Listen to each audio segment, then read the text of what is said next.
As part of Budget 2024, I was particularly pleased to announce the expansion of my department's free travel pass to support people who are medically certified as unable to drive.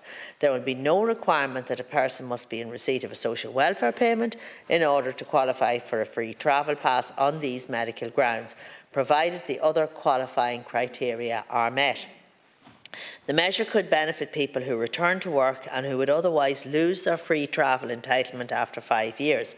If they are deemed medically unfit to drive for a period of 1 year or longer, they may qualify for the medical grounds free travel pass.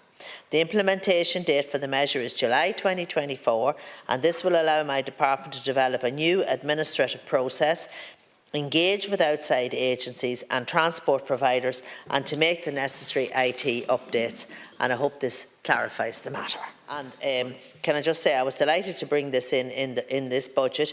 There hadn't been any changes in the department's free travel pass scheme for a long number of years. So what I got was approval to extend the free travel pass to people who are medically unfit to drive. And that means they'll get the free travel pass regardless of whether they're in receipt of a social welfare payment or not. So that means people who have a disability and they can't drive to work, that they will qualify for, where they can't have a licence to drive, or they're certified as medically unfit to drive, that they will get the free travel pass. And that will help a good number of people that have disabilities. That will help them have access to their work. When you do mention the medically unfit to drive and the free travel pass being extended to those, could you elaborate on that? Because I'm a little bit unclear as how you are deemed medically unfit to drive. Is this in any way related to primary medical cert? Is it different to it?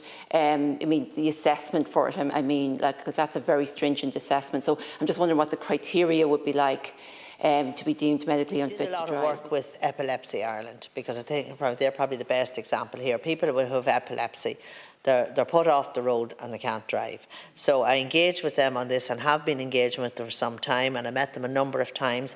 I know people myself who have epilepsy, and it's not easy for them because they just can't get to work because they can't drive.